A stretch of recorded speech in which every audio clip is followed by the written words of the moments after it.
اور میں ان سے بات کرتی ہوں. آپ کون آ گئی ہیں بیچ میں آج بھی یہاں؟ تو وہ میں نے آپ کی کیا مشکل ہے شمیم بی بی؟ میری لائٹ گئی ہوئی ہے, میں نے ان سے بات کرنی ہے, آپ میری ان سے بات کروا دیں. میں نے کھانا پکانا ہے بچوں کے لیے, میں بور ہو رہی ہوں. وہ آپ کی مشکل کیا حل کر سکتے ہیں؟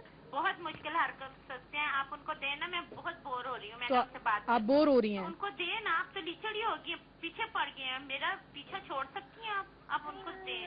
آپ کا I can not believe this. مجھے اس کی ریکارڈنگ چاہیے کہ میں سب ویورز کو دکھا سکوں اس کال کی. آپ ان کو بلاک کرتے ہیں کالرز کو جب ریپیٹڈلی کالز آتی ہیں؟ ریپیٹڈلی آتی ہیں تو ہمارے پاس ہسٹری جنریٹ ہو جاتی ہے, اینڈ دین ہر کال کی ڈیٹیل ود آپ کہہ لیں اس کی آڈیو ہمارے پاس سیو ہوتی ہے سرور میں. تو اس کے بعد ہم اس کو آئیڈینٹیفائی کر کے دین اس کو اپنے طور پہ بلاک کر سکتے ہیں. ہم نے تو پہلے موبائل کمپنی سے بھی رابطہ کیا تھا, لیکن وہ اپنے کسٹمر خراب نہیں کرتے اس وجہ سے کہ ان کی انکم میں کمی ہو جائے گی اس وجہ سے. تو پھر ہم نے یہ اپنے طور پہ ایک سافٹ ویئر جس میں بنوایا ہے, جس میں یہ ہے کہ ہم خود ہی اس میں اپنا یعنی کہ آپ کہہ لیں کال بلاک کر سکتے ہیں. تو اس طرح پھر ہم یہ کال بلاک کر دیتے ہیں یہ والی.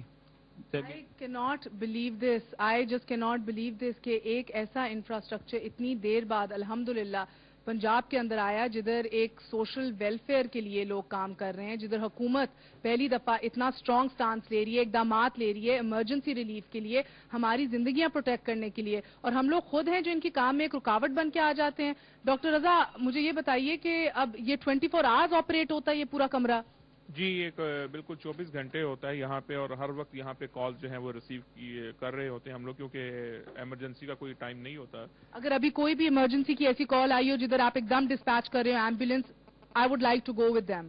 جی بالکل, ابھی تھوڑی دیر میں کوئی نہ کوئی خدا نہ خاصہ کوئی ایمرجنسی کال آتی ہے تو ہم آپ کو بالکل اپنی ٹیم کے ساتھ جو ہے موو کرواتے ہیں. اور ٹپکلی جب ایسی ایمرجنسی کال آتی ہے آپ کی ٹیم کتنی ٹیم بھیجتے ہیں اور سب سے زیادہ کیا پرابلمس فیس ہوتے ہیں انہیں؟ اس میں جیسی ہماری ٹیمیں یہاں پہ ڈسپیچ ہوتی ہیں, ایمرجنسی وہیکل جیسی روڈ پر آتی ہے تو سب سے پہلے تو روڈ کی ٹریفک کے حوالے سے ہمیں جو پرابلمز آتی ہیں کہ روڈ کنجسٹڈ ہوتی ہیں, روڈ کی کنڈیشن اتنی اچھی نہیں ہوتی کہ ہماری گاڑی جو ہے تیزی کے ساتھ اس ڈائریکشن میں موو کر سکے. پھر اس کے اوپر جو لوگوں کی طرف سے کچھ بے حسی کا مظاہرہ ہوتا ہے کہ ایک ایمرجنسی گاڑی جو ہے ایمرجنسی لائٹس کے ساتھ اور سائرن کے ساتھ وہ چل رہی ہوتی ہے اور لوگ اس پہ راستہ نہیں دیتے, ریس لگانا ساتھ شروع کر دیتے ہیں. تو یہ اس نوعیت کی جو ہے ہمیں کافی ڈسٹربنسز جو ہیں اس میں تکلیف ہوتی ہیں کہ ہم بر وقت جو ہم نہیں پہنچ پاتے ہیں, اور اس وجہ سے ہمیں بہت زیادہ پرابلمز ہوتی ہیں. آگے جو وکٹم ہے, جو ایمرجنسی کا متاثرہ شخص ہے, اس کی زندگی کو بہت خطرہ اس سے لاحق ہوتا ہے. Absolutely, بہت بہت شکریہ.